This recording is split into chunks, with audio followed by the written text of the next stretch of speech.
Apologies. So I was an assistant on a previous film that Spielberg was directing, and I think I was sort of presented as, I thought I was a sort of maybe person to Bob in London, but in fact he just took me on. And then we shot a tiny bit in LA, actually, downtown LA. That was the first time I came to LA. And then we finished that, and then soon after, I don't know actually what the time frame was, then he was going to do Back to the Future 2, and he said, would you like to come to LA to do the film? So, yeah, that was my entry into the big filmmaking venture of here and working with Rick Carter. One of our conversations yesterday, you mentioned all the different references and inspirations, including Japan and other materials you went through and looked at for futurism. Maybe tell us about some of the ways you started to go find and research for the future. Well, it's so difficult, isn't it? 'Cause you haven't got a clue, really. But we had these futurists who sort of gave us some rough pointers about, CDs had just come out, so we thought they were really, the absolutely bee's knees. But they said they'd be so dead by, the future. And it was just sort of all these sort of mad things. So we went through blindfolded, and we just sort of grasped on a lot of things. I mean, the production design was an incredibly energetic, creative, extraordinary brain pool of ideas. So I just jumped in with them. And I did personally look at a lot of Japanese design, because I feel it's completely timeless. Yeah. I mean, when you look back on some of my work, it's ridiculous and it's just sort of so mad. But, you're just making it up as you go along, really. I mean, you're not being intellectual about it. You're just sort of doing fun stuff. Mm. One of the things with like the War of the Worlds jacket or any of these characters is Forrest Gump running is the progression of the outfit and how that has to coincide with where the character is at in the story. Maybe tell us a little bit about the relationship between the outfit and the character throughout the story. On Back to the Future? Yeah, on any of your films. Yeah, specifically Back to the Future would be great. Well, Back to the Future is, it's meant to be funny, and it is mad, and it's fun. And so, you're just, it's not really well, it is character-driven, I suppose, but it's not, I don't know, it's really difficult to, yeah, I suppose it is character-driven, but it's turning the dial up in a comic way, really, and sort of over-egging the culture of whatever the person was involved in, like Biff's gang, and the skateboarding stuff. And that was a big entry to me because I hadn't got a clue about, I was coming from a place which skateboarding didn't exist, really. Well, it did, but I wasn't paying attention to it. And so I learned a lot about the cultural importance of things in California as regards to style and trends and fads that were going on. And the art department were absolutely crucial to me to give me those pointers of what I needed to know, Some of the characters in Back to the Future, you see them obviously in different time periods, right? Like Marty interacts with his mother and he's attracted to his mother. You have all these different times where you see these characters interact because they're in a different time. Maybe tell us a little bit about putting these characters in these different times of their lives. Well, actually, the time zones on Back to the Future 2, we had to recreate a whole scene that happened in Back to the Future 1, which included all that dance stuff. So, I mean, this was just an exercise of, scrabbling down rabbit warrens, because we had to find all this stuff which had happened or recreate it. And so it was an interesting exercise going around Hollywood in all the costume houses trying to find the stuff, to absolutely dead match that scene, which was another time travel thing. So we went back, and then we went forward, and then we went back again to 1880. So that was a new plate. So that was, Doc Brown and Marty in the West. So that's another, kind of spinning itself on its own top of, how culturally, how would Marty, how does he see himself in the Old West? I mean, that's just mad, the whole thing. I love how when they ask him what his name is, he says Clint. It's there's some really amazing references. Yeah, so his poncho was based on the Clint Eastwood, what was it, Fistful of Dollars? No, what was it? No, not, what was it, that film? I can't remember. For you, the actual technical side of what you do. So there's I'm sure the philosophic, artistic, connecting to characters. Maybe walk us through from your approach of how, when you receive a story or receive what the information is, where you go in your process. Well, the first point of call is the script, and then it's the director. Now, so Bob is an absolute, mindful of ideas and concepts. So, for instance, he said, so Bob always wears the same clothes. He wears blue jeans, and he wears white trainers, and he wears white socks. And so since I first met him, and I always thought, that was just very funny. And he said in the future, everybody's going to wear trainers. And I just thought I was hysterical, because nobody was wearing trainers in Europe. And he said, yeah, everybody, you're going to go to the office and you're going to be in a, dress shoe trainer, and then you're going to have high-heeled trainers. And so I went, okay, great. So I did this amazing collaboration with Nike, who had been pulled on board by Frank Marshall. And we did all this stuff together. And lo and behold, in 2012, I think, so that was just shy of our future that we were depicting, there was a high-heeled sneaker that came out. And, I just thought that was like the best thing. And then another thing was the futurist said, you're going to have this device that you're going to wear. And they said, you're probably going to wear it on your wrist, but you could wear it on your head, and you could wear it, and it's going to be everything. It's going to be a telephone book, and it's going to, oh, yeah. Anyway, so then the Apple Watch, we did all these devices, and then the Apple Watch came out and around the same time, on the money. Wow. So fun. And one of the things we brought to the exhibition were your continuity books, because that was sort of a way for us to see more of an inside look at how you use your department and stick with the script. Maybe for the person who doesn't know, what are these continuity books and what's the purpose? Well, it's two things actually. It's the prep file where I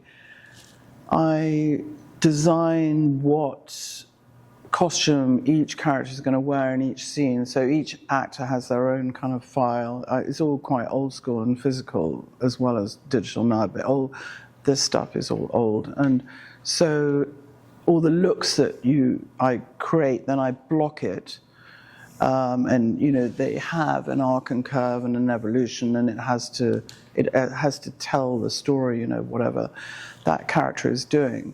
So that's the first thing, and the second thing, the continuity books, is the physical reference on set. So the actor actually filming, and then the costume is just so, and that all has to be totally logged and matched if you have to go back to the scene in another place, in a different location. But it's a hard, fast log, and we were still in Polaroids on. Back to the Future was completely Polaroids. Forrest Gump is a cross between printing. We used to get the film printed overnight, and or it's a 2-hour express or something near Universal Studios, and then that went into print photographs. But the early stuff was just Polaroid all the way, Wow. And some of the information on those sheets has to do with Forrest in a certain year and a certain look. Yeah. And then specifically also like the running. I mean, you're not shooting all of these scenes in one day. right? So tell us a little bit the importance of connecting it to the story. Well, Forrest, I think the story went from, Rick would remember, 47 or something to 83. I think that's the bandwidth. And it was just these tiny beats, these millions of, often in one page of the script, we had 4 different time zones, so it was just marking all of that, very, very quickly. The run became its own massive character, and he took 2 years to run across the country. I don't know whether he did it twice or 4 times. Anyway, long enough. And so, he starts out being classical Forrest, all pristine, the way his mum brought him up. I had this whole Forrest methodology about his clothing, and he always wore blue check shirts. And then Bob said he's going to pick up these followers, like these apostles. So Bob and I are both Catholic, so we talk this weird religious language with each other. When we do films, there's always something brought in this nature. So by the end, he's become this kind of incredible biblical figure, and in his clothes. And all these guys are following him because they're just hanging on to whatever he's doing, even though they don't know what he's doing. And so I sort of plotted this evolution about how it, beat by beat. Yeah. So with Steve Starkey, we had a whole timeline of Forrest, May in Kentucky, November in, wherever, Texas, whatever it was, and it became a big whole separate film in a way, a second unit. Steve ran it. Tom Hanks had a brother, Jim Hanks, who became the major body double doing all the running, and his figure was exactly the same as Tom's. So we did all the plotting on Jim, and then Tom did some of the scenes that he could, and then Jim did the other scenes, and it was huge. And it was called the Beauty Unit, and they went to all these kind of magical, glacier lakes, fall, autumn, fall, I mean, it's like a sort of commercial for America, actually. It's so beautiful. All these movies you've worked on as well. Let me tell us a little about what the journey's been like for you, and now landing here in a gallery in Los Angeles. But start first with your journey and your experience for you as a person and as a filmmaker and artist. And then maybe a second point we can get into is having your work exhibited. Well, I mean, that's the greatest accolade, isn't it, in a way, that somebody's interested in something you've done 30 years ago, whatever it was. What year was it? 90? Oh, Forrest, I don't know. Anyway, yeah, I mean... 94, I think. So I think Rick and I have been incredibly lucky. We've had this sort of parallel thing where we've had the opportunity to work with Bob Zemeckis and Steven Spielberg, and we jumped between the two. I only had one conflict where I said yes to one and I couldn't do the other, but otherwise they always amazingly seemed to be in separate time zones of filmmaking. So you do know you're lucky at the time, but you don't really know because you're just jumping in and you're so kind of excited by the whole thing of what you've been given, a new, playground of possibility and opportunity. And, it's that thing of being able to look back at the overview and realize it's just, it's kind of amazing. These culturally important films that we've been part of and now have their own energy, which are kind of, pushing them along as, all these years later. And people are really interested. It's sort of, Rick and I were just talking about Death Becomes Her. Death Becomes Her has become this sort of iconic, I get more stuff sent to me at Halloween of people who've dressed up in Death Becomes Her looks, That's the highest form of flattery, isn't it? People want to copy your work, maybe, I don't know. Yeah. About this exhibition is we titled it Design Plus because originally these concepts and exhibitions started with Rick in set design and production design. And now you being part of this has been a really awesome opportunity for us. But I definitely saw when I went to your studio, the plus. I mean, there is a significant amount of work, right? I mean, you've put thousands and thousands of hours into these designs. Maybe tell us about just the collaborative points for you, the effort that's gone into it, because the body of work you have is so significant to what it even means to us now. You know, so maybe tell us a little bit about. Well, I did a sort of odd thing, and I don't know why. I kind of kept everything, and I don't know why. I didn't have any game plan or, idea what I was going to do. And I put it into a lockup in Burbank. And then when COVID happened, I thought, oh, it's ridiculous. I haven't looked at it for like 20 years, some of this stuff. So I shipped it back to England. And then, of course, it was just brilliant because, this whole time had gone by, and it was kind of fresh again. And so, yeah, I mean, obviously I don't have the clothing, but I have the designs, but all the process, like everything was on memos, and everybody was really polite in the old days. You used to get these really sweet memos, and to all crew, if it's at all possible, could you possibly make sure that you have a pager or a answer machine, readily available so we can get hold of you at all times. It's just so sweet, these things. So what was the other part of your question?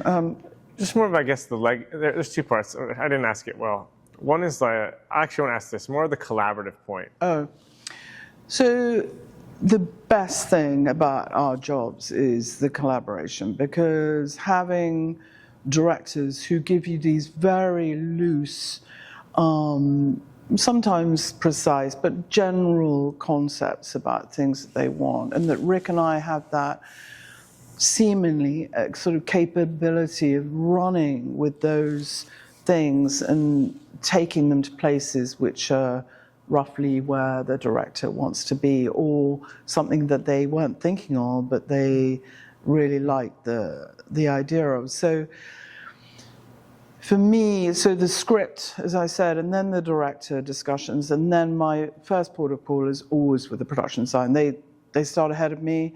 They've already got, some framework that in design that I can feed off and be inspired by. And it's the same with all costume designers, I'm sure, and set deck. So that with the characters, they can be, absorbed within that environment, or you want to pull them away and make them really stand out. So it's like a cooking exercise, because you're pushing, pulling all the time, depending on what you want to say, what you want to do with that person. Are they a spy? Do you want to lose them in the environment? Do you want them to camouflage?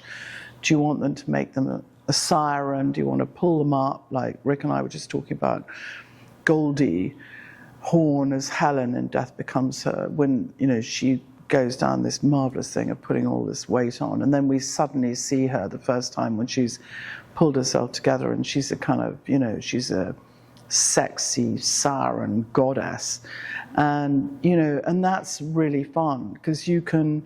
Characters I want to talk about in particular. One is Doc Brown. And maybe if you want to tell us a little bit about what that experience was like designing those costumes, and then also the interactions. Well, Doc Brown and Marty in his original state, this came out of Back to the Future 1, which was designed by Deborah Scott.